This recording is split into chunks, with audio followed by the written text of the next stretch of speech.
Eerie Guest at Woodlock Pines. My school years were spent in the wealthy Darien School District in Connecticut, and we were spoiled with field trips. As a member of the chorus, I went on at least one or two optional trips every year. The year I was a sophomore, we traveled to the Woodlock Pines Resort in Pennsylvania. The bus ride took a few hours. I shared a room with my friend Landon. We figured right away it was going to be pretty dead and cold. It was November after all. We had 3 days planned, overseen by 4 chaperones who didn't closely monitor us. We just had to report our activities. The first day was fun. Landon and I, along with 2 girls we were friends with, did some go-karting, rock climbing, and swam in the pool, then headed to dinner. Returning to our ground-level room, we just hung out and chatted casually. A clear sliding glass door provided a view of the lake down the hill. We went back out for a while, returning around 10 p.m. We left the blinds open to enjoy the cool reflection of the moon on the lake below. Little did we know this would be the start of a nightmare. I'd guess a whole hour passed while we tossed and turned in our beds, occasionally talking, until Landon, whose bed was closer to the door, suddenly screamed. I had no idea why until I looked at the door. It was a sight from a horror movie. A really tall, skinny older woman with long grayish hair was standing on the other side, her hands cupped against the glass next to her face as if trying to get a better look inside. The woman then simply walked away. Landon looked at me, waiting for me to get up so he'd have the confidence to run outside with me. When we did, the cement trail running past every room was void of people. We both saw her, though, so we knew we weren't imagining things. The next day, we didn't tell the chaperones, but confided in our 2 friends. After a long day of activities, night came again. We entered through the back door and made sure to shut the blinds tightly this time.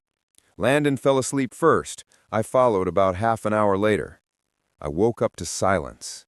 I couldn't tell if something had woken me, but I felt wrong. I sat up and whispered Landon's name, but he didn't answer. Turning instinctively to the left to check on him, I couldn't see his bed. Something was blocking my view. I looked up, and towering over my bed was the same tall, old woman. She took 2 steps back and said, "Your back door was unlocked," before turning around and walking outside. I was frozen in that bed except for my uncontrollable shaking. I woke Landon and told him everything. We locked the back door, shut the blinds again, and agreed to stay up.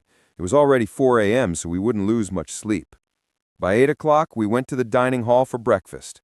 When we got back, ready to tell our chaperones, we could see the old woman through the glass of the neighboring room. She was sitting on the bed, hands folded, sitting perfectly straight, facing the door, facing us.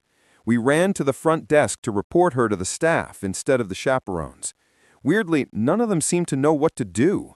Eventually, we persuaded them to come to the woman's room with us. There, they found her sitting in the same rigid position, along with an older man sitting on the other bed, looking up at them as they entered. Apparently, the woman had some kind of mental disorder, and the man wasn't entirely sound either. There was something deeply off-putting about them. They weren't the people you'd expect at a family-friendly resort. The staff wouldn't kick them out as we hoped, so we told our chaperones.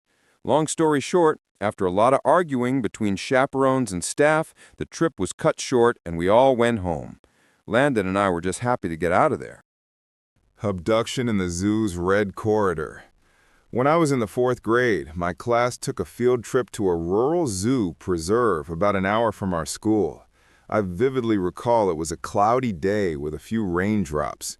The zoo was small but kid-friendly, mostly featuring smaller, non-exotic animals. It also had a large building where taxidermied animals were displayed, along with other attractions I don't quite remember. Admittedly, I was a bit odd in elementary and middle school, doing weird, antisocial things that my teachers and mom noticed. For some reason, while touring the building as a group, I decided to walk into a bathroom without telling any of the teachers. I finished up, washed my hands, and walked back into the hallway. Nobody was around. I walked down a hallway we hadn't crossed yet. I still vividly remember the dim, moody lighting and the scarlet-red carpets.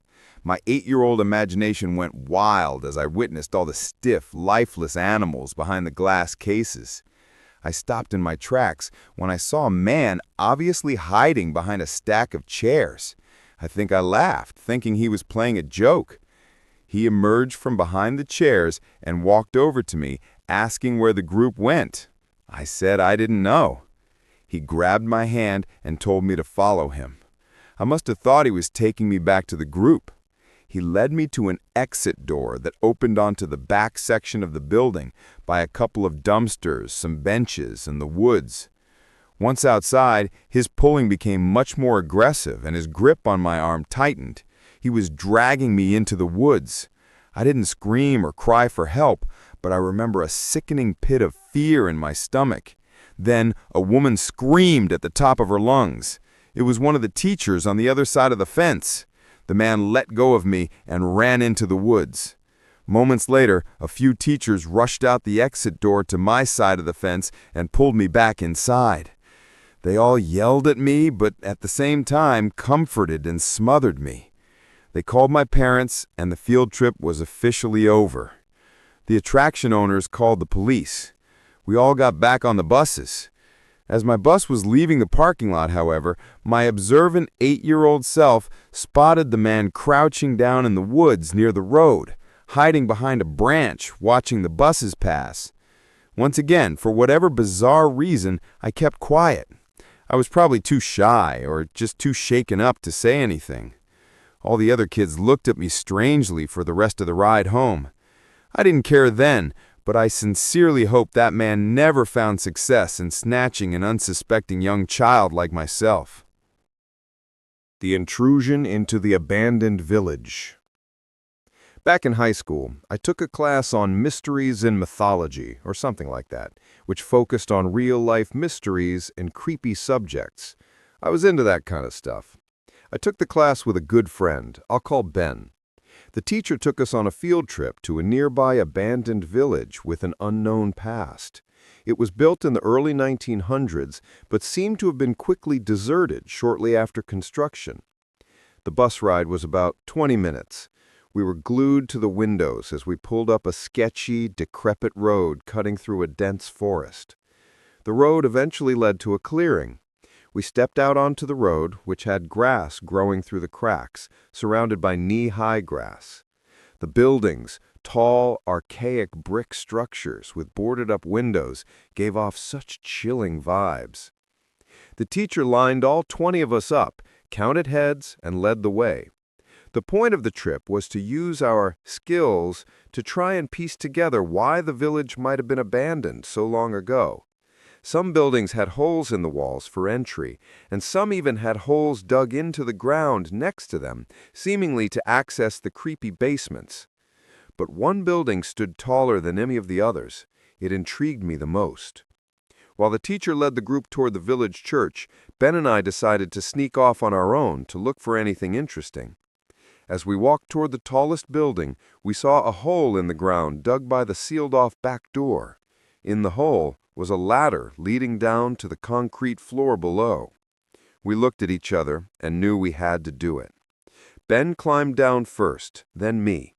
Luckily, this was around the time Apple introduced flashlights on their phones, so we had light. It was creepy down there. A couple of beer bottles, one graffiti tag on the wall, and dusty wooden planks everywhere.